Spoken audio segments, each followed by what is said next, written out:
Hello, soccer fans. My name is Connor, and welcome back to Connor Knows Soccer, the premier fan channel for my favorite club, your favorite club, everyone's favorite club, the Columbus Crew.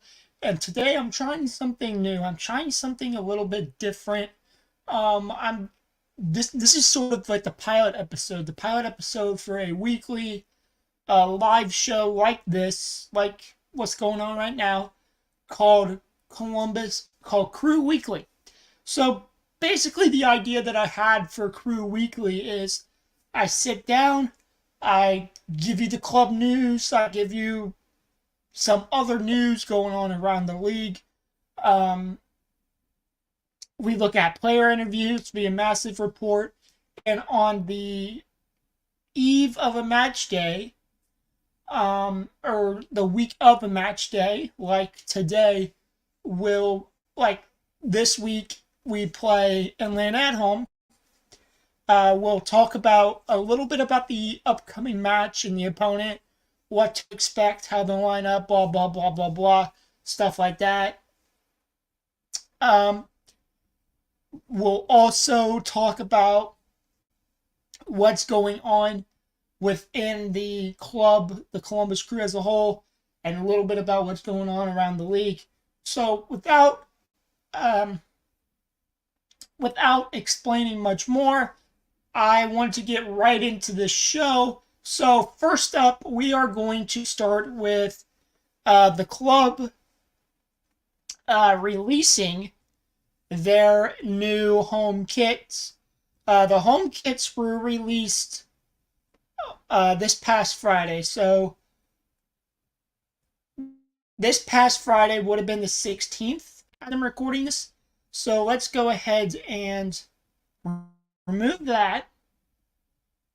Let's actually let's go ahead and put this on there. And let's go ahead and do this for now. Actually, let's just remove that. So, along with the new kit release, the club released its video. Personally, I think this was a good video. It's only 37 seconds long. Some of the fans have been saying the kit looks like Charlie Brown's shirt, t-shirt. You'll see it in this video, this reveal video. But let's go ahead and add this to the stream. Let's remove me. Let's go ahead and mute let's go ahead and full screen this. And I will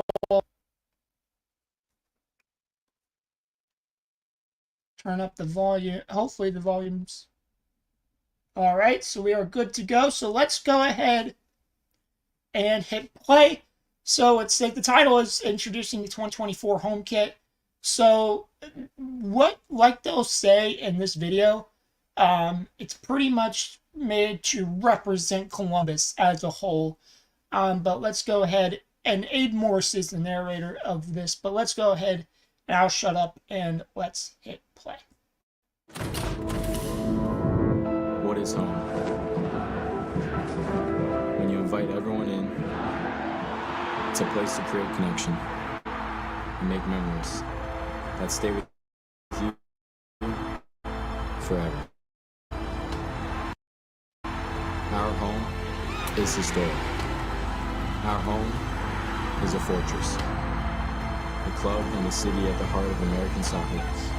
And we welcome everyone home.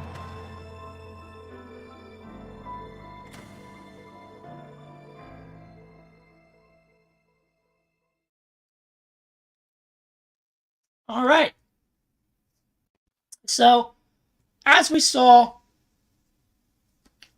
in that video, you got to see a little bit of what the heart of Columbus soccer is really about. And I think this is what they tried to do with this home kit. They really tried to capture the heart of Columbus, the heartbeat of the city, because a lot of big moments have happened in Columbus. You have the Crew winning the 2020 MLS Cup. You have them winning the MLS Cup last season in Columbus. You had the first ever 2-0 at Historic Stadium over United States over Mexico. It's hard to explain, but I think this kit captures the feel, the trying to think of what I want to put into words. Anyway, long story short, I like this kit, and I forgot to mention before the top of the broadcast that these videos are going to be choppy. That's because I'm running StreamYard through my laptop, and I got 15 other 15 other tabs open out of things that I want to talk about. But moving on from the home kit, and before we move on from the home kit, I should say I did order my home kit last Saturday. It's going to be here a week, 2 weeks-ish, maybe. But when it's here, I will do a full unboxing and review video on the kit itself. So bear in mind, it's going to take a while, but I did get one of my favorite players on the back of the kit, and I'm so excited to see the kit in action. But next up, we have a video, a short, I should say, that the Crew posted to their social media accounts. Oh,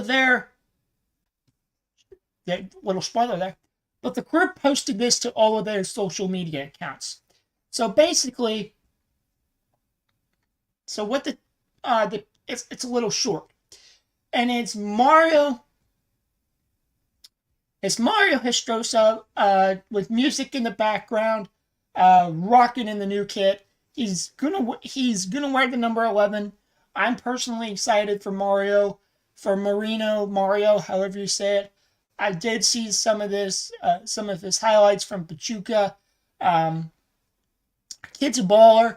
He's a U22 initiative signing, so he doesn't take up that DP spot. I believe as of right now, as of the time this is live, we have a DP spot open, but I could completely be wrong. Not exactly sure what our roster situation is right now when it comes to DPs and non-DPs, but I'm going to go ahead and put this short on the screen. Maybe. So here it is. I am going to take my camera off the screen, and I will play this short for you guys.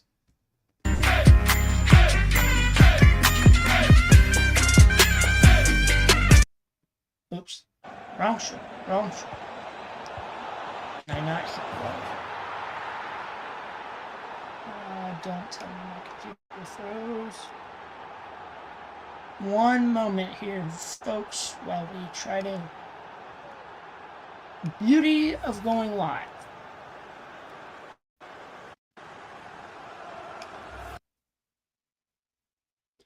So let's go to the Crew's YouTube page. I'm going to click on this.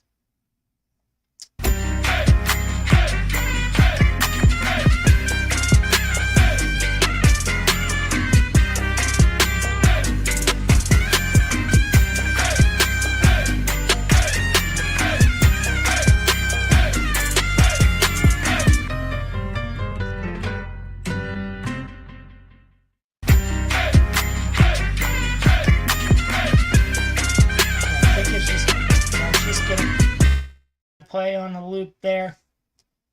So I'm excited for Marino Histrosa.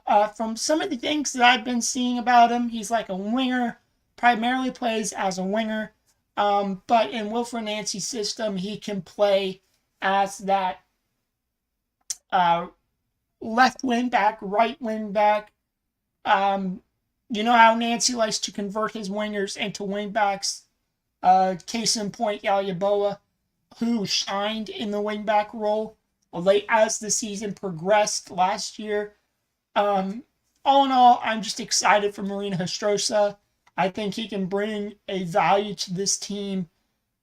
Rather that be starting or coming off the bench. I would like to see him start a few games just to see what he's like. But for me, right now, Yayaboa has won that left wing back spot adjacent to Mo Farsi on the right.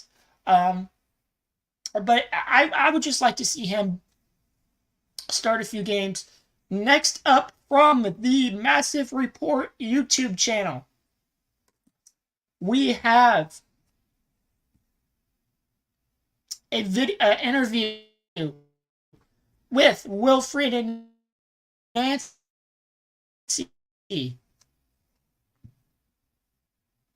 Posted. When was it posted?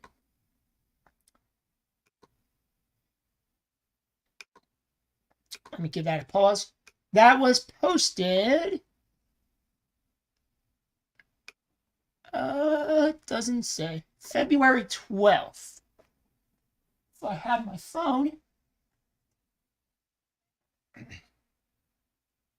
So February 12th would have been a week ago, maybe? Not exactly sure. But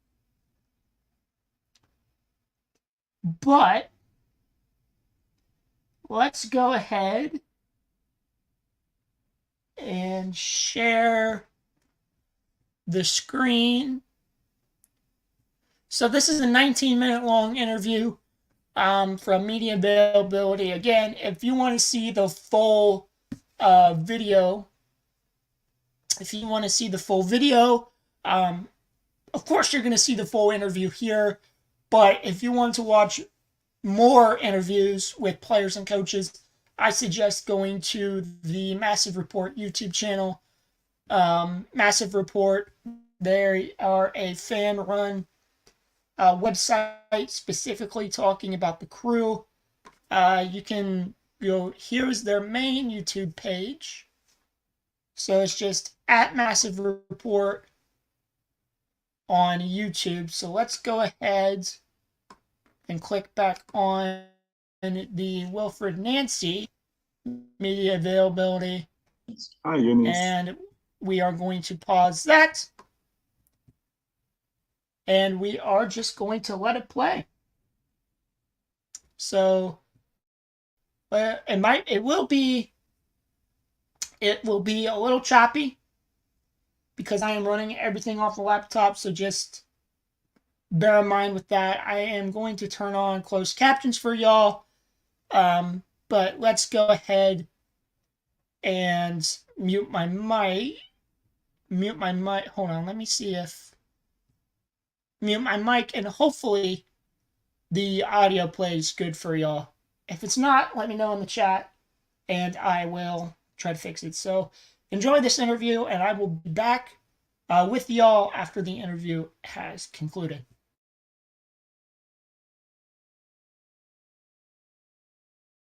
Hi, Eunice.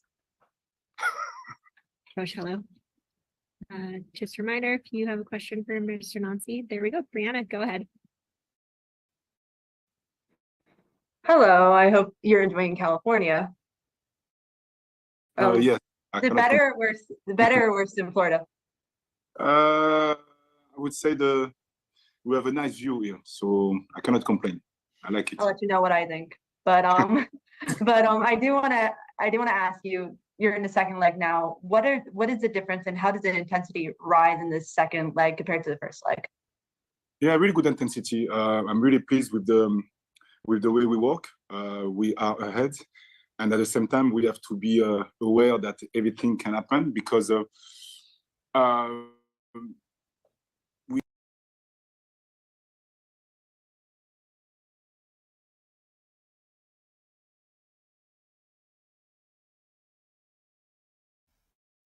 I forgot to mention, as my dog is going nuts, so pretty much he talks about preseason games and position battles.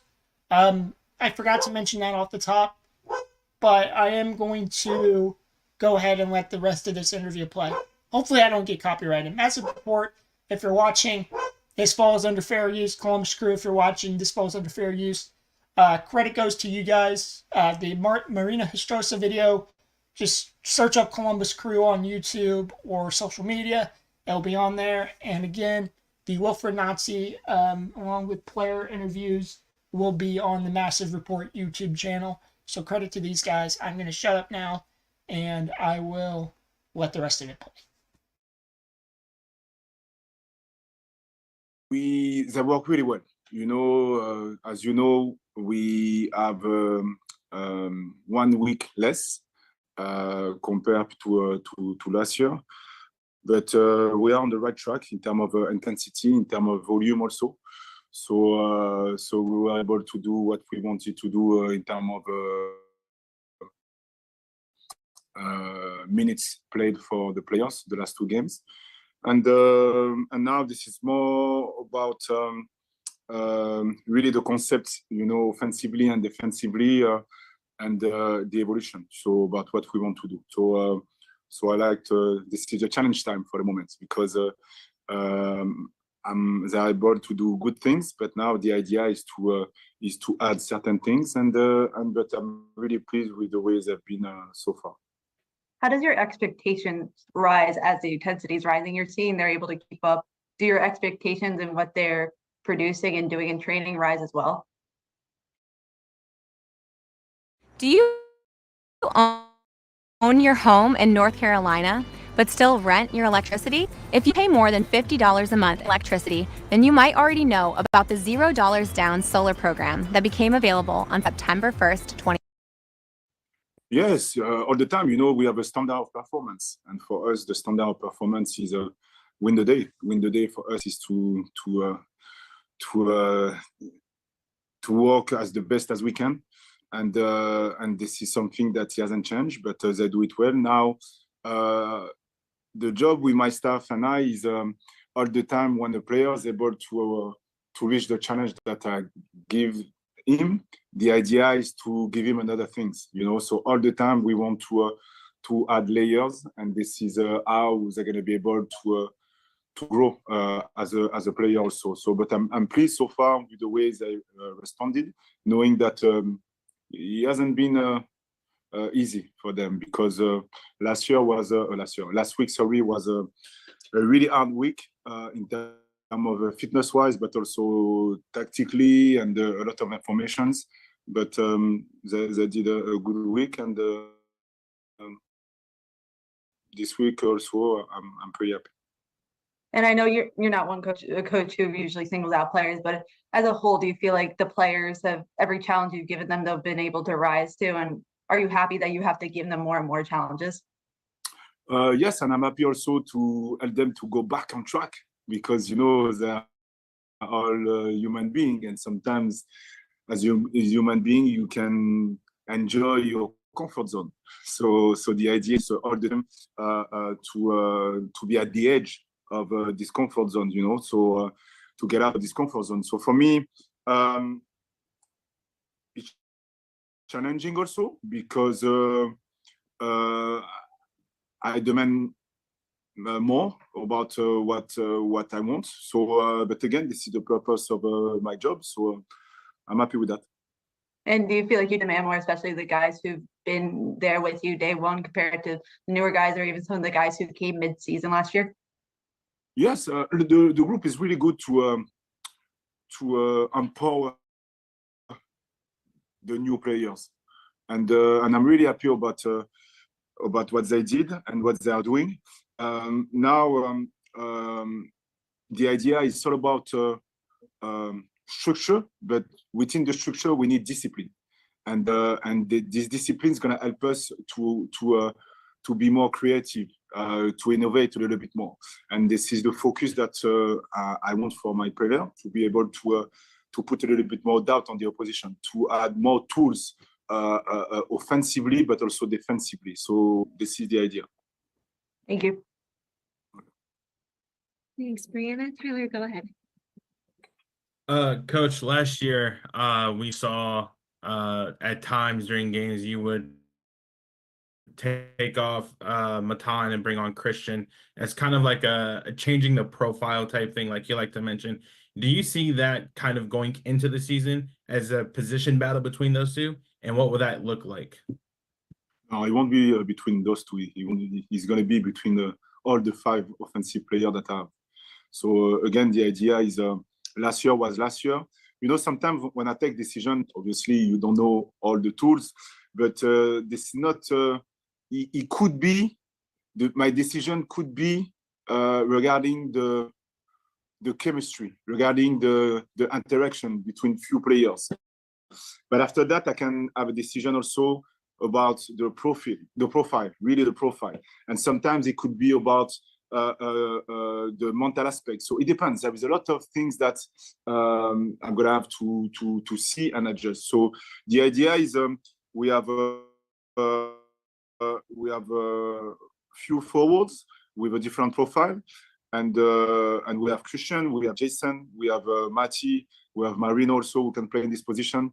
So no, it's gonna depend about the profile of the opposition. What caught your eye with wanting to give Taha a first-team contract? What was it about him that really stood out and say, "Hey, I think this young man could fit well in the system"?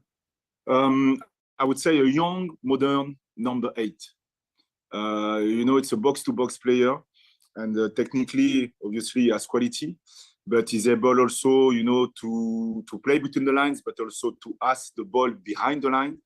And he's young, but he has a lot of personality. And for me, personality is really important, because at the same level, I believe that the player who's going to have more personality is going to be able to go in front of the other one. So again, he played the last 2 games that we had. It was interesting to see him against Toronto, because the intensity was higher, and so he had good moments, and he didn't have bad moments. He had only moments that he can learn, and for me, this is the most important. So we'll see, but he's been okay, and he had highs and lows. It's normal, but I like his profile for sure. And the last one for me, you have a couple players, including Taha, such as Ada Morris, Sean Zawoski, just to name a few, who have gone through that player pathway of academy, crew 2, and first team. Can you talk about just how important that is as the club in general? A lot of see it as probably the blueprint of being successful. Yes, that's why I'm here in this club. That's why I work for this club, because I was really happy to see an autism a bit when I saw Sean, you know, with the extension of the contract, because again, this is you buy time when you have a players from his city, and he went through the academy, and after that he's a professional player, and we don't have to tell him to this desire to compete and so on. This is something that he has that naturally. And for me, all the players who come from the academy are really, really important, because I believe that as a coach, the type of coach I am, it's essential for me, because I'm going to be able to teach them something else, and not about try to compete. And also, this is good also for the club, because obviously hopefully they're going to be able to be consistent, and you never know. I hope that they're going to do 10 years in the club, but maybe they're going to be sold, because this is a reality. And again, I think that this is an important point also. I'm not saying that we're going to sell them. I'm saying that when we have the luxury to have a possibility to develop players through the academy, this is amazing. This is amazing, and this is something that is really, really important for me, and obviously for the club, and that's why I'm here. Here's one thing you need to do before you buy anything online. Don't spend another dime on Amazon until you watch this first. Watch this. I can show you how to get the sweet Thank you, Tyler. Gerald, do you want to close us out unless anyone has any questions after Mr. Lucas? Coach, you talk about pushing the players to the edge of their comfort zone. You said it last year, and you talked about how you do that by having different players playing different positions that they normally don't do. Is that something that you've done this year so far in preseason? And if so, who have you tried in different positions? I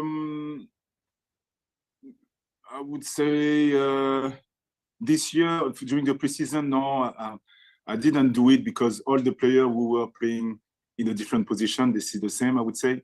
Only Jordan Knight, the young guy, who usually plays as a wing back. For the moment, he plays as center back. I want to see him in this position.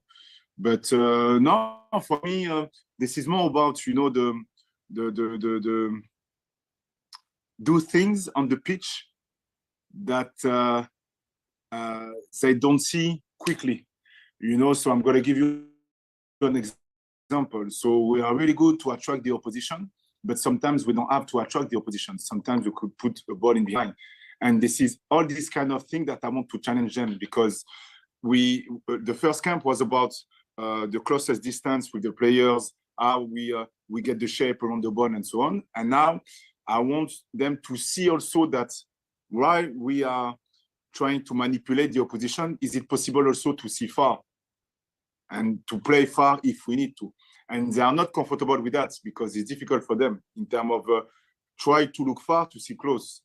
And do we have a possibility to play in behind or in between instead of playing close? So this is all this kind of thing that they have to get out of their comfort zone. And also we do a kind of rotation on the pitch, the way we play.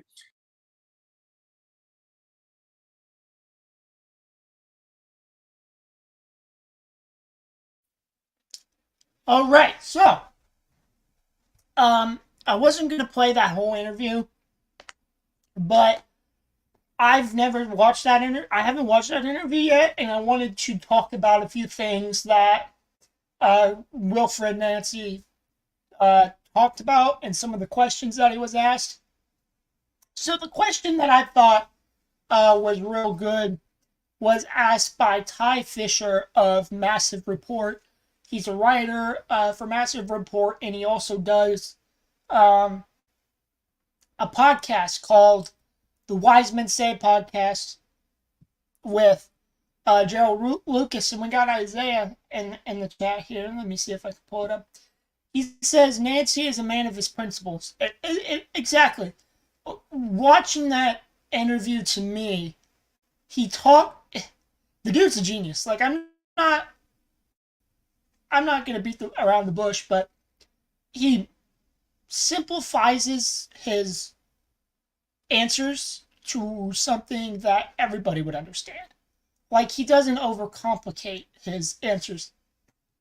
But going into to one of the questions that Ty Fisher asked, is there a position battle between sort of for that shadow striker center forward spot between Christian Ramirez and Alex Matan? Because we did see, like Tyler mentioned, we saw at times last year where Matan would come off late in the game or in extra time, and then Christian Ramirez would come on for him, fill that shadow striker center forward spot, and excel. I'm going to agree with Nancy here. I don't think there's a position battle with the likes to when it comes to Matan and Ramirez. Because if you watch the film, Matan and Ramirez, two completely different players. When we think of Matan, we think of a short stature center forward, likes to make those long runs, likes to make the secondary pass to the primary sister. He likes to get those assists. He likes to flank. He likes to draw defenders to him. He draws those double teams. So Matan's not the guy who you would put in the center of the box on corners and say, jump up and head the ball. That's not how Matan works. Matan likes to, like I said, he likes to pick his moments. Rather, it's running down the right or left flank with the ball, or if it's looking to make that extra pass. The main pass, or the pass that, or the pass for the pass. You know what I mean? When we think of Christian Ramirez, and in the few games he started last season, I believe he started like 15 or 16 odd games there. He's the man in the middle. He's not like so at the front three. Front three this year is going to be Rossi, Cucho, Matan. Now let's flip that. Let's say Christian Ramirez starts a couple games. If Christian Ramirez starts a couple games, which I do, which I think he will, there's two possibilities. In both possibilities, he's going to play in that middle because Ramirez is more of a traditional number 9. He likes to play in the middle of the park. He likes to cause hell for center backs in the 18-yard box. When Christian Ramirez plays, it's probably going to be Rossi, Ramirez, Cucho. Having Cucho not play in the middle and Ramirez play there allows Cucho to play the way he wants to play. If you watch Cucho on the ball, he's not that true number 9. He's more of a false 9. Because he likes to drift out wide to the right and drift out wide to the left. That's how Cucho plays.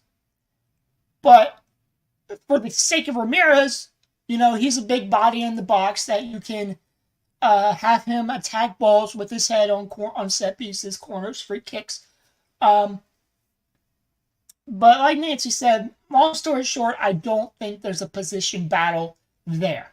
It's not there. Please stop trying to make it one. Excuse me. I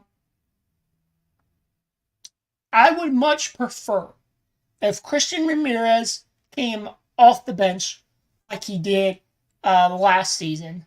I don't want it to be late in games, though. I want it to be anywhere from the 65th to the 75th minute.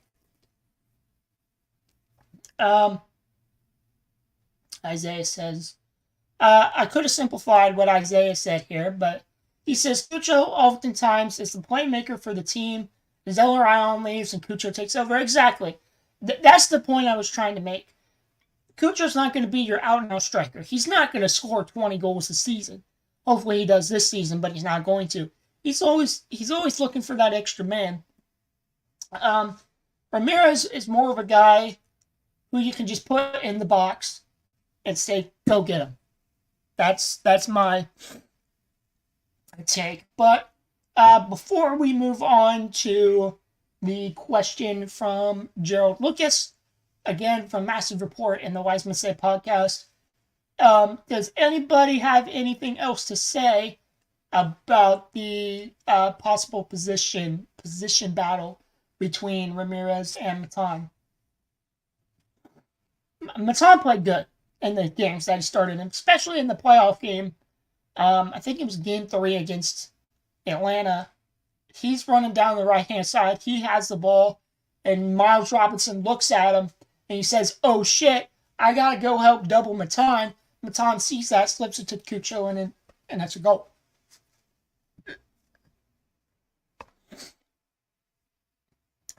But I will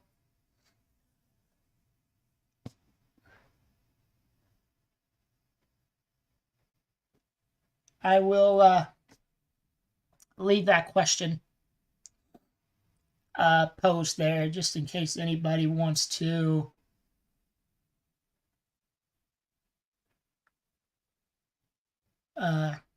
elaborate on that.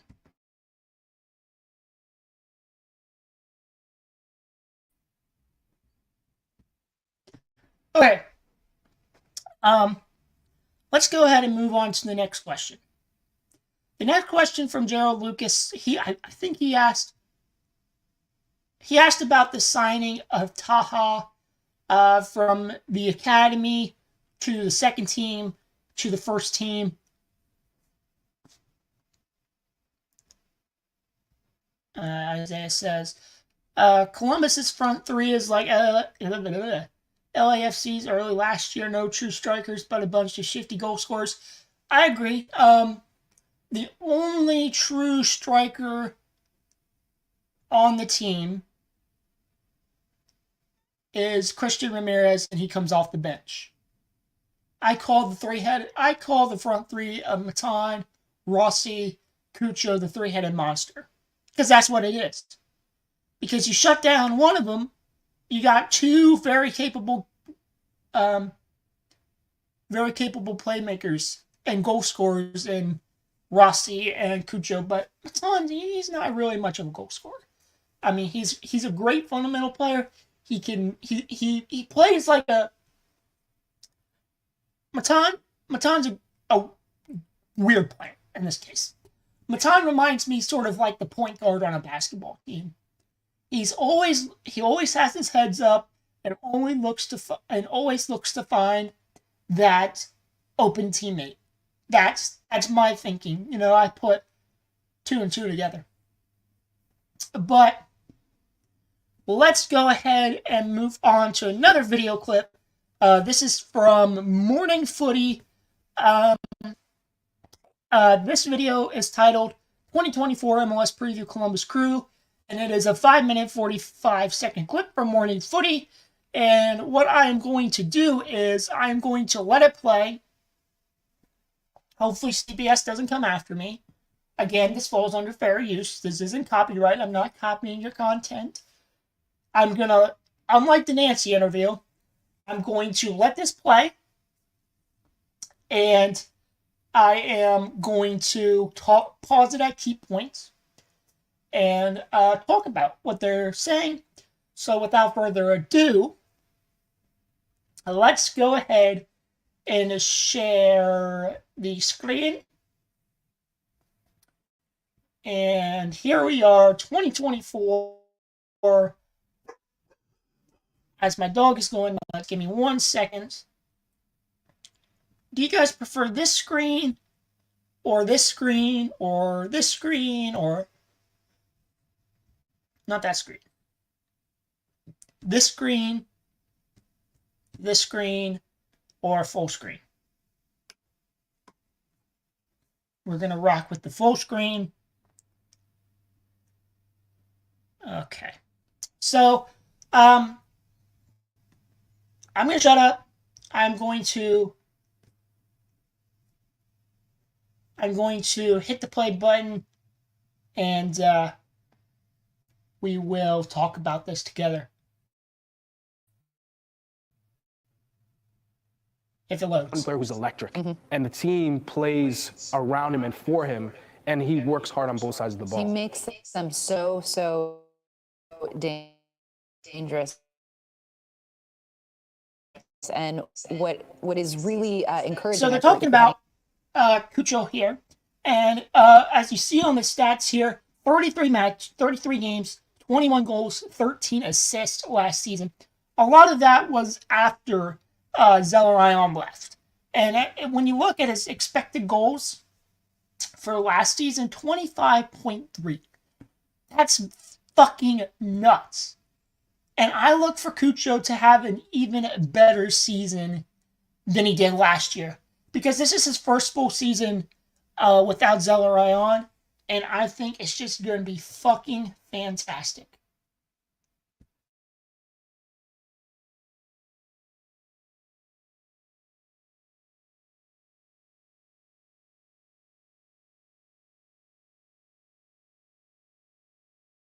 They pretty much have the same team. They haven't lost that many players. And so when you think about teams that have been able to go back-to-back, win MLS Cups back-to-back, there's not many. There's only 3 teams that have ever done it. And it's the LA Galaxy, Houston Dynamo.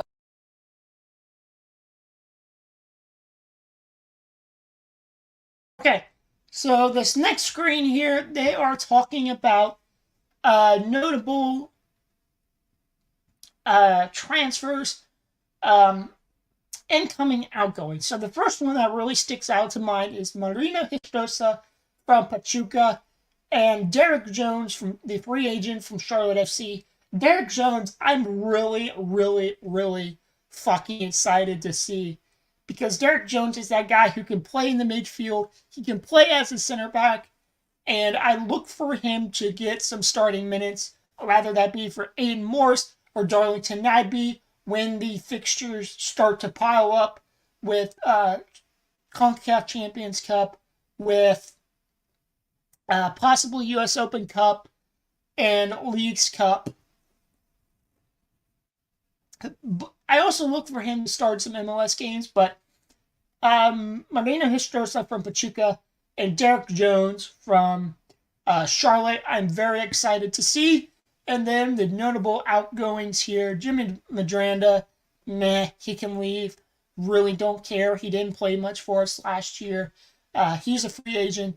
Julian Gressel, bye-bye. Have fun in Miami. Lost his starting spot. He's not really a defender. I was excited when he was here. Won a cup. Congratulations. Bye-bye. Get out of here. Go play with Messi and friends. Anyway, let's continue here. And DC United. And here is a look at the ins and outs for the Columbus Crew. I mean, when you look at these names, Julian Gressel maybe didn't really do much. He came in late. He was traded and couldn't break into the team. What you get from Gressel is more of the off the field, in the locker room, having his presence, because the experience matters. Sure. So him and Madronda both had experience in the league. So as far as holding people accountable, that's a big thing that I think goes underrated in terms of what those type of players can offer a team. But Derek Jones, I played with him in Philadelphia, has always been a player who I think hasn't fulfilled his potential, but he's super strong, good movement, can break up plays. I think still has a lot left in the tank. And if you're going to a team where a manager can get the most out of you, I think Wilfred Nancy is a coach who could really benefit Derek Jones.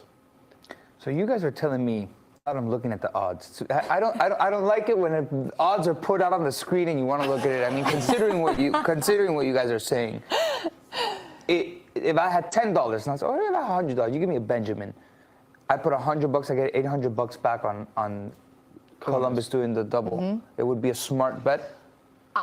Okay, no team has won back-to-back MLS Cup championships. We're watching the LA Galaxy. Nico in real time turning into a gambler. I was going to say, is there a smart bet? It's been over 10 years since a team's been able to do it. It's very hard. It's very hard to do it. And I think we talked about LAFC being a team that looked like they were built to go.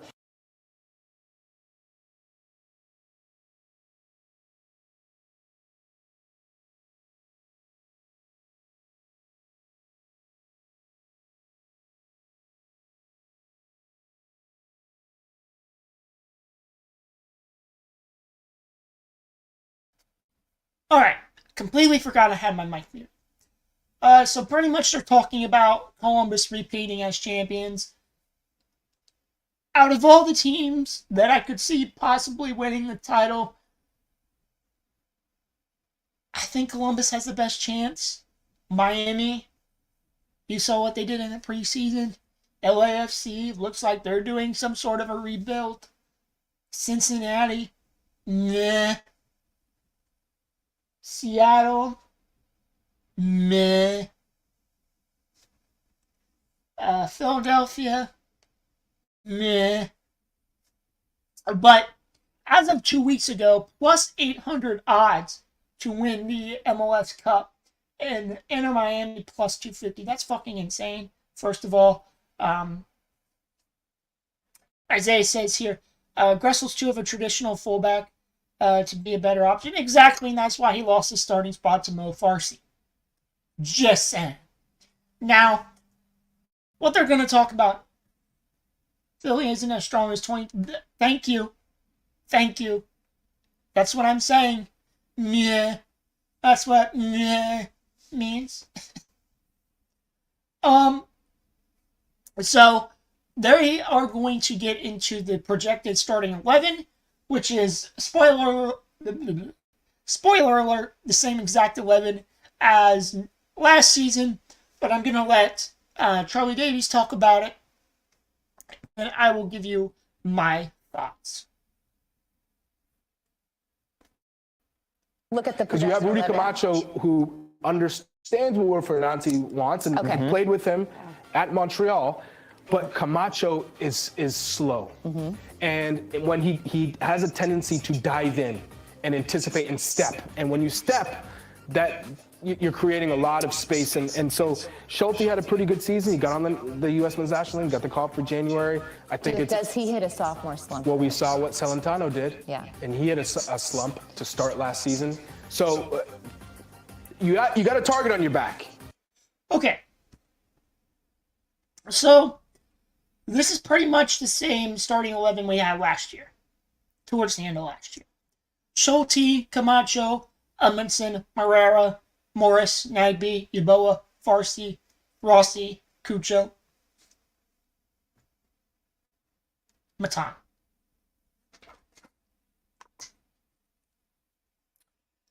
I do agree with what Charlie Davies said.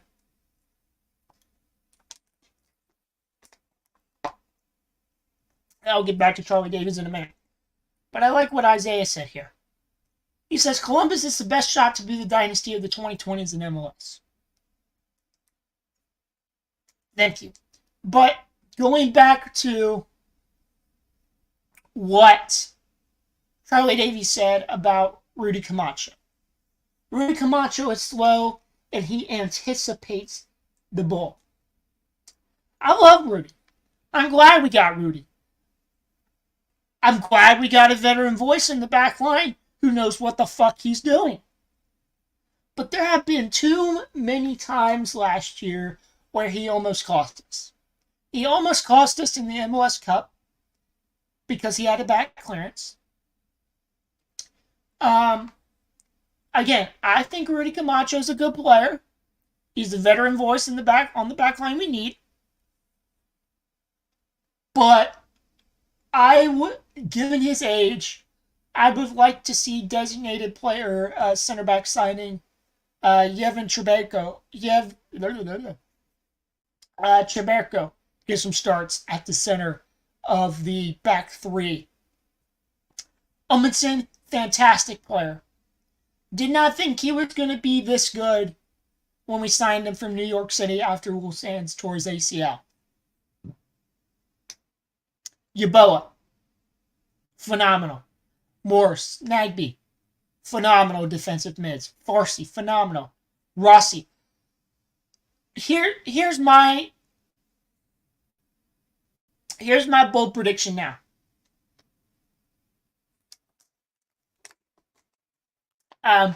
Isaiah says Rudy is good, but even dating back to Montreal big games, he can be prone to. Yes. And he was almost caught napping multiple times last season. Rossi, Diego Rossi. I think this season, his first full season in Columbus, we're going to see prime 2020 Diego Rossi. Maybe not Golden Boot winner Diego Rossi. But I think Diego Rossi is really going to learn how his role in this system and score a couple goals. Maybe 5 to 15. Cucho, he'll score goals. Matan, he'll be that creator on the right-hand side. So out of all the projected lineups I've seen, this is the best one. Although, in some games, Derek Jones can play here, where Camacho is. Marrera, Amundsen. Derek Jones can play here as well, or here. And then we can have Marino Estrosa on either the left or the right. And then I think Nick Hagland's going to play a couple games for Patrick Schulte. But let's go ahead and let the rest of this play, shall we? think I have to click it. Yeah, I have to click You're it. MLS Cup champions. Everyone's gunning for you. Where You would set the standard. If you had not unlimited resources, but you say you can buy 2 players, which 2 players would you change from this team to reinforce Columbus to make them better, to improve the squad? Would it be Camacho and Schulte? No, it's only Camacho. Schulte, he's a goalkeeper. In MLS, you just have to have a goalkeeper who doesn't make mistakes. You don't need a goalkeeper who's going to win you matches. Difficult. It is. No, it's not that difficult. You don't have to go and spend millions of dollars on a top keeper, which is great in this league. Just get a keeper who doesn't make mistakes. Patrick Schulte won you an MLS Cup. So that tells you don't need to improve that position. He just needs to improve as a keeper. And that's on Wilfred Nancy, and that's on Patrick Schulte to continue to improve. Defensively, I loved what Amundsen can give you because he's so flexible. He played left wing back. His distribution got better. His one-on-one defending got better. Honestly, like his shift to Columbus, because he was not being utilized enough nor well at NYCFC, was the greatest gift for him and the crew. And I think he really is starting to flourish because his confidence is getting back. But to your earlier comment about, how do you improve this side? I think now, knowing that these are all really solid players, in my opinion, it comes down to the intangibles, right? So you have a player like Cucho and somebody. Couple of things I want to point out here. One, who the fuck are you going to change? Who the fuck are you going to go and bring and replace Rudy Camacho with? You have Trebeko on the bench. Why not use him? So why would you spend more good money on a center back to play in the center of the back 3? Patrick Schulte, one of the best sweeper keepers in the league. He's good with the ball at his feet, and I only think his shot stopping is going to improve. So he can be one of the top keepers in the league this season. He could be up there with Andre Blake and Roman Berkey.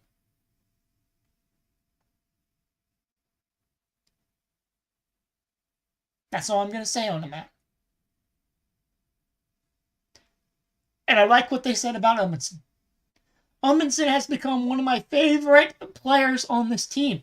Not to mention he's hot. He's a good-looking guy. But that's neither here or there. I'm going to let her finish talking about Cucho. Then we will wrap up this segment. Somebody that's that confident in himself, both on and off the ball, I think it just breeds this confidence across the squad, right? And I think that it's the intangibles from each player that start to kind of propel them forward if you're going to do something going forward with the same players. And depth is tested. Depth is going to be tested, especially in that midfield who clocked a lot of minutes last season as well. And also on the whole, I think the East has gotten a lot stronger. There are some really good teams. And I mean, Inter Miami are going to have a full season of Messi and company as well. So I think they are equipped to repeat as MLS Cup champions. I just don't see I'm taking my $100 back after the segment. and let's not sleep on Moreira. Moreira is one of the best Diego defenders. Rossi. I keep forgetting Diego Rossi's on this team as well.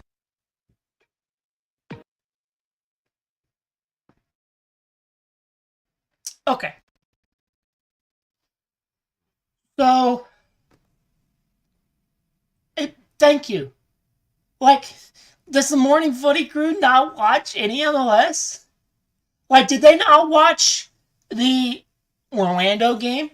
Did they not watch the Cincinnati game? Did they not watch MLS Cup?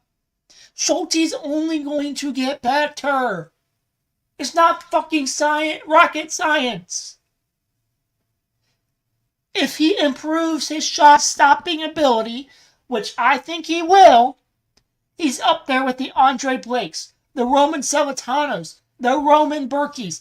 4 of the best fucking keepers in the league. God damn. But I forgot what I was going to say about the morning footy crew segment. But let's move on to the Atlanta United portion of our show. Because we play Atlanta. As I'm flipping on the St. Louis-Houston game. as it's currently 0-0. And God, those kits are ugly for Houston. Anyway, let's go ahead and listen to what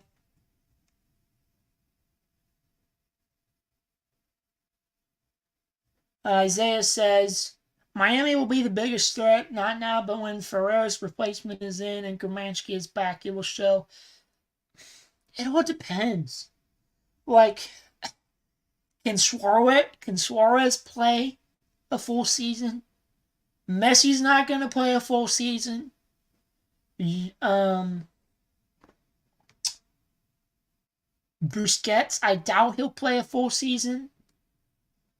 Alba, maybe. But I don't know.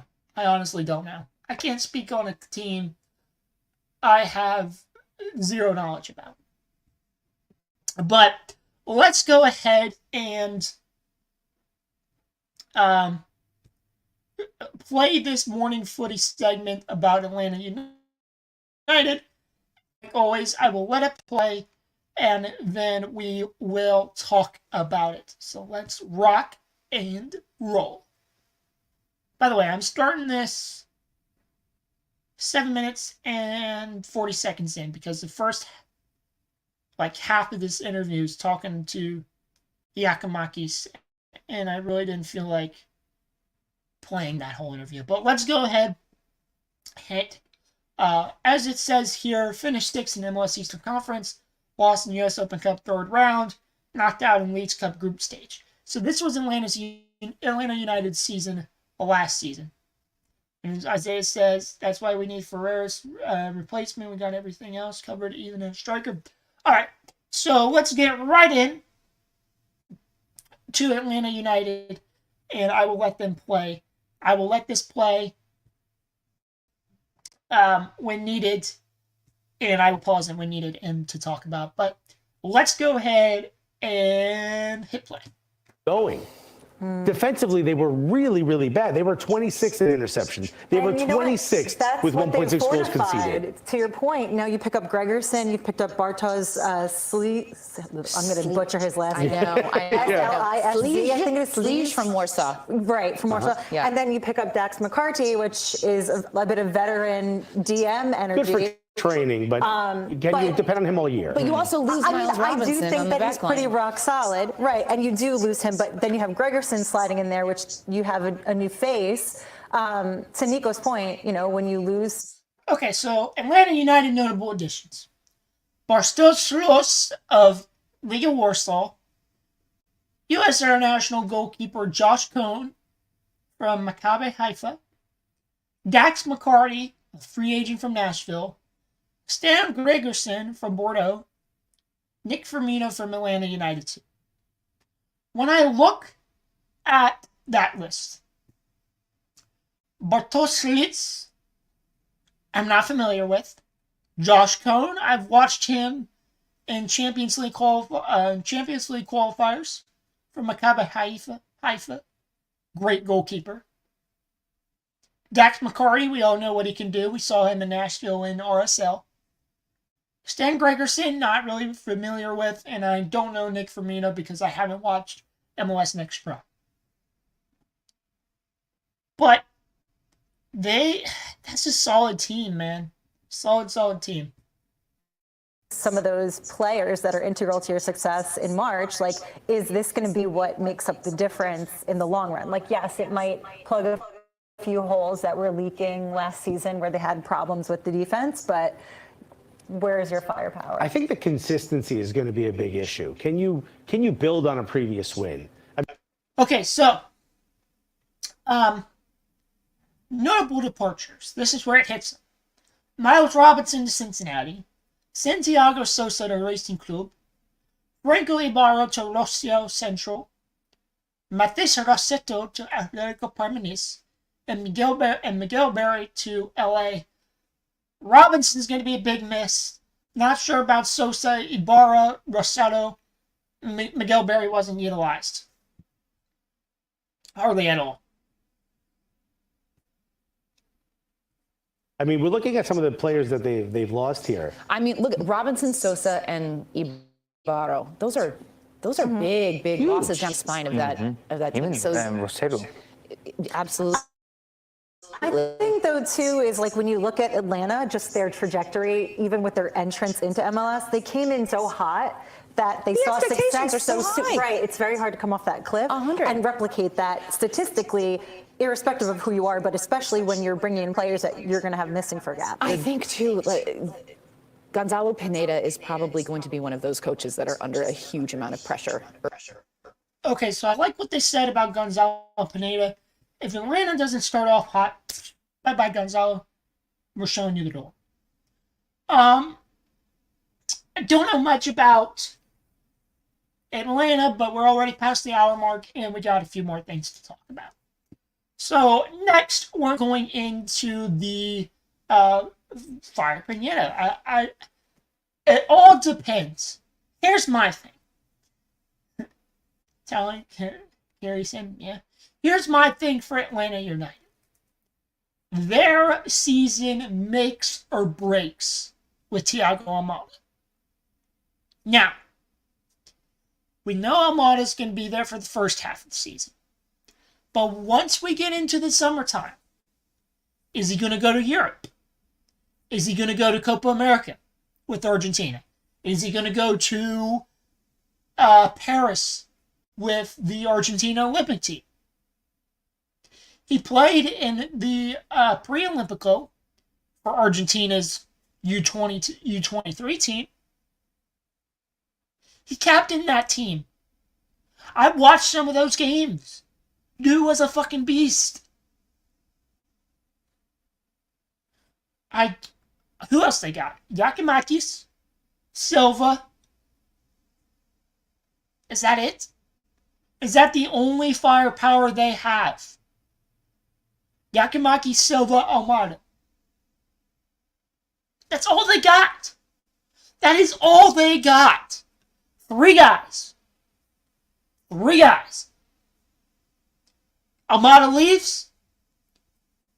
Rather, it's a transfer, which more than likely, somebody's going to come and say, hey, here's a blank check. Write your amount. We'll take Almada. Thank you very much.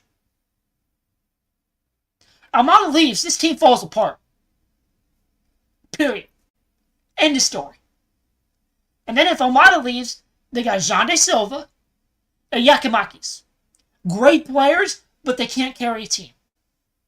They can't fucking do it. But, as I say that, we are going to go into, we have 4 more tabs left. I promise I will try to get through this as much as possible and let you guys watch the first leg of St. Louis and Houston. So, here is the first couple of games. So about the first month of matches for Columbus.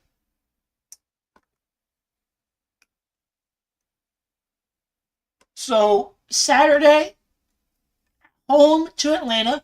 We will be live for this game. March 2nd, away to Minnesota. We will be live for this game as well. And then I believe March 6th, I believe it's a home game. I think it's a home game.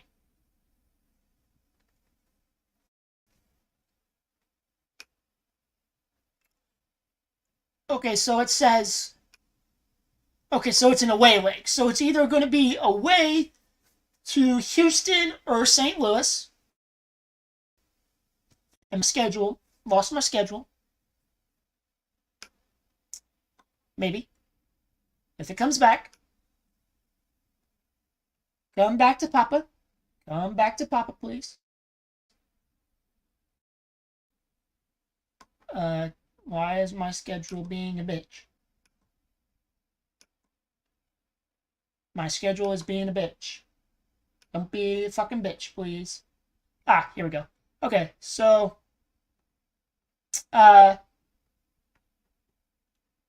we're away to either Houston or St. Louis in the first leg. May or may not be live for that game, depending on my work schedule. May or may not be live for the home game against Chicago. Again, work schedule pending. Fuck Publix. Oh, Houston just scored. Houston just scored. They scored a goal. 1-0.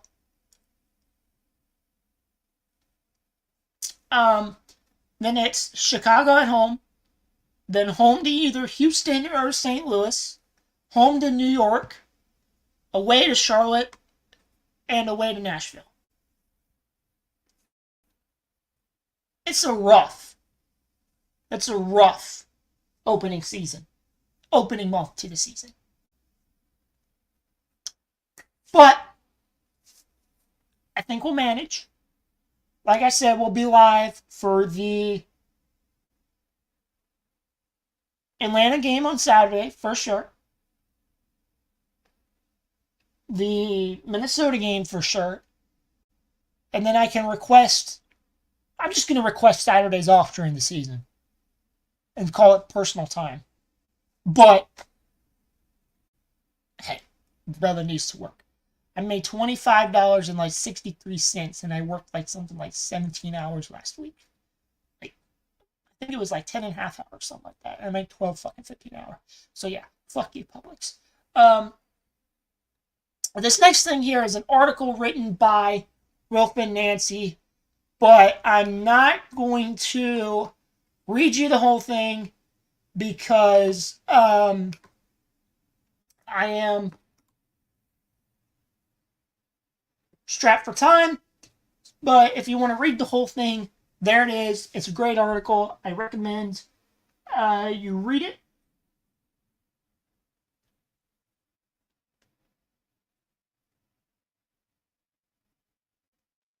I recommend you read it. But there is a little video at the bottom of the article that I do want to show. It's a minute 28 seconds long. Then we will wrap up the show after the first couple of things.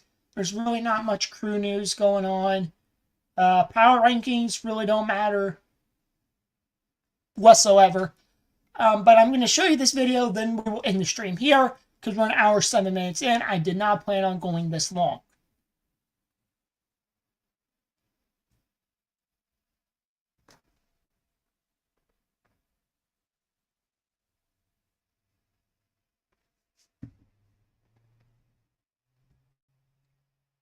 Let's go ahead and full screen this. Then it says, Wolf for Nancy Page, New Roads in MLS. A change is going to come, inspired by the lyrics, reflects on his career and core values.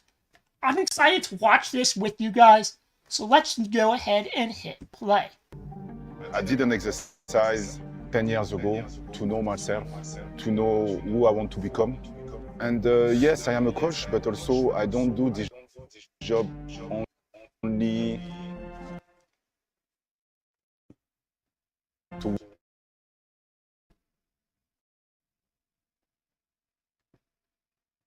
if it wants to load.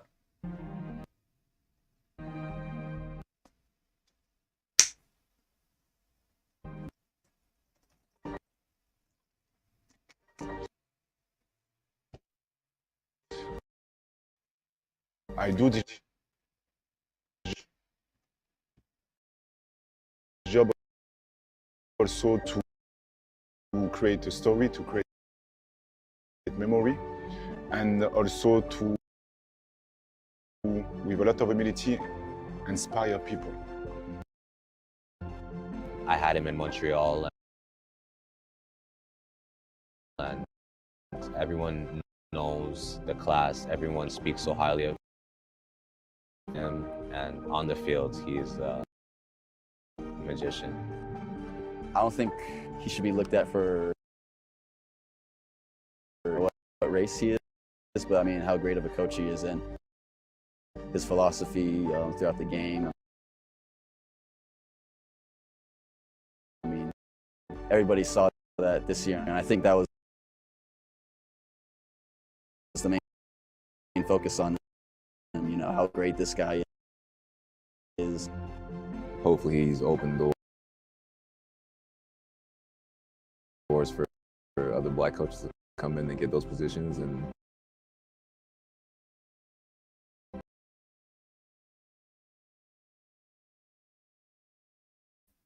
Okay, so obviously the video is not going to work. I'm sorry, but it's just what we have to deal with. Thank you guys so much for watching the first edition of Crew Weekly. I will be back at you live next Tuesday, 7:30 p.m. Eastern, for another edition of Crew Weekly, talking about the Atlanta United match more in depth, because after the match on Saturday, I plan on recording a match reaction. But till then, I will see you guys on Saturday, 1:45 p.m. Eastern Standard Time.